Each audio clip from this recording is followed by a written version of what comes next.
अगर आप भी सरकारी कर्मचारी हैं तो आपको भी 2 महीने की सैलरी नहीं मिलेगी।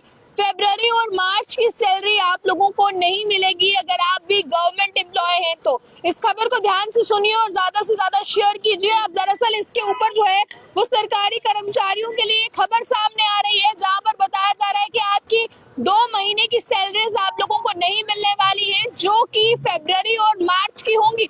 अब दरअसल ये 2 महीने की सैलरीज क्यों नहीं मिलने वाली है और कौन कौन से वो कर्मचारी हैं जिन्हें नहीं मिलने वाली है, इस चीज की जानकारी मैं आपको दूंगी। इस खबर को ज्यादा से ज्यादा अपने दोस्तों के साथ शेयर कीजिएगा और उन लोगों के साथ शेयर कीजिएगा जो गवर्नमेंट जॉब कर रहे हैं।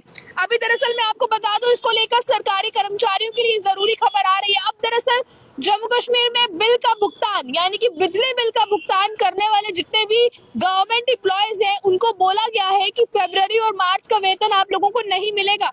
और बिजली बिल ना, आपको बता दें, जिन लोगों ने अपने बिजली बिल नहीं भरे हैं उन्हें ये सैलरी जो है वो 2 महीने की नहीं मिलेंगी।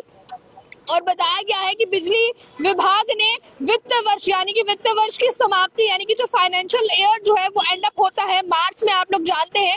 इसको लेकर अब बताया गया है कि अब जैसे ही ये फाइनेंशियल ईयर मार्च से खत्म होता है, यानी कि 31 मार्च से 1 अप्रैल तक ईयर होता है, और अब जब ये 31 मार्च को खत्म होगा तो इसके लिए आपको सैलरीज लेने के लिए एनओसी जो है वो सबमिट करनी होगी। अब ये एनओसी आपको तब दी जाएगी जब आपका बिजली का बिल पूरा क्लियर होगा। अगर आपके पास ये एनओसी नहीं होगी तो आप 2 महीने की सैलरी नहीं ले पाएंगे। और अगर सैलरी लेना चाहते हैं, चाहे किसी भी डिपार्टमेंट में है, आप गवर्नमेंट जॉब कर रहे हैं, किसी भी डिपार्टमेंट से कर रहे हैं, एजुकेशन डिपार्टमेंट से कर रहे हैं, इसके अलावा किसी डिपार्टमेंट से कर रहे हैं, तो भी आपके लिए बहुत जरूरी जानकारी है, आपको एनओसी जो है वो दिखानी होगी।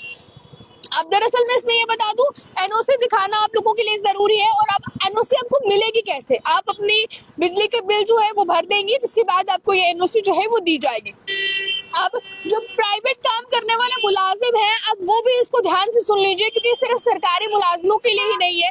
अब आप ये सोचेंगे कि हमारी सैलरी तो सरकार देती ही नहीं है, तो सरकार रोकेगी कैसे? तो प्राइवेट एम्प्लॉयज को मैं ये बता दूं कि आपको कोई भी सरकारी फॉर्म फिल करना होगा, कोई भी सरकारी काम करना होगा, तो आपको भी अब उसमें एनओसी को दिखाना जरूरी होगा। एनओसी को दिखाएंगे तभी आपके सरकारी काम पूरे होंगे, वरना नहीं होंगे।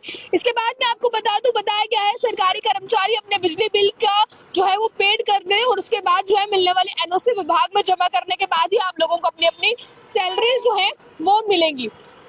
अब इसके बाद मैं आपको ये बता दूं, देखें, इसको लेकर अभी फिलहाल यही नहीं, सरकारी जितने भी परियोजनाएं यानी कि जितने भी फिलहाल प्रोग्राम्स चल रहे हैं या जितने भी प्रोजेक्ट्स चल रहे हैं सरकार के, चाहे वो सरकार की स्कीम्स हो, अब इन पर काम कर रही एजेंसीज जितनी भी हैं, ठेकेदार जितने भी हैं, अब बिजली के साथ जो है बताया गया, बिल के साथ बिजली बिल की एनओसी जो है वो आपको रजिस्टर करनी होगी, यानी कि साथ से जो है वो जमा करनी होगी और अपना जो बिजली बिल है वो पूरा भरना होगा।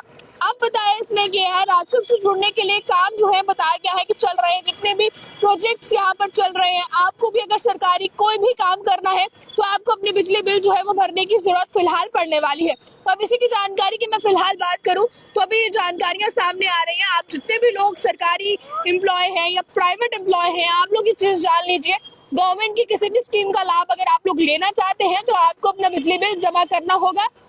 बिजली बिल जमा क्लियर करने के बाद जो एनओसी आपको मिलेगी, अब वो आपको अपने डॉक्यूमेंट्स के साथ अटैच करनी होगी। या जो सरकारी मुलाजिम है उनकी 2 महीने की सैलरी नहीं आएगी फरवरी और मार्च की, अगर सैलरी लेना चाहते हैं तो एनओसी को अपने डॉक्यूमेंट्स के साथ रजिस्टर करके सबमिट करवा दें।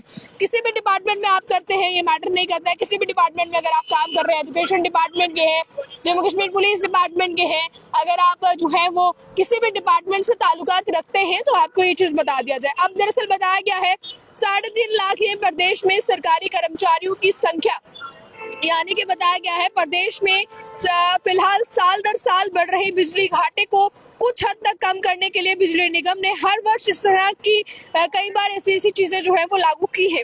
इस बार भी जो है एनओसी को फिर लागू किया गया है। बिजली निगम ने अभी फिलहाल बताया है, उनका कहना है कि प्रदेश में सरकारी कर्मचारियों की संख्या करीब 3.5 लाख है। अगर सभी सरकारी कर्मचारी नौकरशाह जितने भी हैं अपना बकाया बिल का भुगतान कर दे, Jammu power distribution corporation limited यानी कि जेपीडीसीएल या Kashmir power distribution corporation limited यानी कि केपीडीसीएल के ये एनओसी प्राप्त करते हैं, तो इससे काफी ज्यादा जो है जो नुकसान बिजली विभाग को हो रहा है वो कम से कम भरा जाएगा। तो आप ये ना सोचें कि आप जो है वो जम्मू के हैं तो जम्मू के एम्प्लॉय हैं तो सिर्फ जम्मू के एम्प्लॉय के लिए ही जरूरी है। कश्मीर में भी अगर आप जॉब कर रहे हैं, कश्मीर के भी सरकारी मुलाजिम आप अगर हैं, आप पर भी ये चीज लागू होती है। यानी कि जम्मू कश्मीर दोनों ही जगहों के लिए खबर फिलहाल निकलकर सामने आ रही है। अब एनओसी किस तरह से लेनी है ये मैं आपको बताऊं। दरअसल जेपीडीसीएल के अनुसार बताया गया है कि डिजिटल मीटर व स्मार्ट मीटर आने के बाद काफी हद तक जो उपभोक्ता है वो ऑनलाइन बिजली के बिल की आदि कर रहे हैं, यानी कि ऑनलाइन बिल जो है वो पे कर रहे हैं। अब इसको लेकर बिल जमा करने के बाद जो है वो रजिस्टर्ड ईमेल आपके बिल में आ जाती है। अब ऐसी रसीद चलाई जाती है। अब इसको लेकर आपको प्रिंट निकलवाना है और इसी के साथ साथ अकाउंट डिपार्टमेंट में जमा करा देना है, यानी कि जिस अकाउंट डिपार्टमेंट से आपकी सैलरी आती है उस अकाउंट डिपार्टमेंट में ये बिल जो है वो जमा करवा देना है। अब इस एनओसी को जरूरी कर दिया है। आपके इस पर जो भी राय है अपनी राय को कमेंट बॉक्स में रखिएगा, खबर को ज्यादा से ज्यादा शेयर कीजिएगा और इस फिलहाल इस बात को किस तरह से देखते हैं do let me know in the comment section. खबर को ज्यादा से ज्यादा शेयर कीजिएगा। ज्यादा जानकारी के लिए देखते रहे अर्ली टाइम्स। मुझे कैमरा पर्सन गुलशन को दीजिए इजाजत। जय हिंद।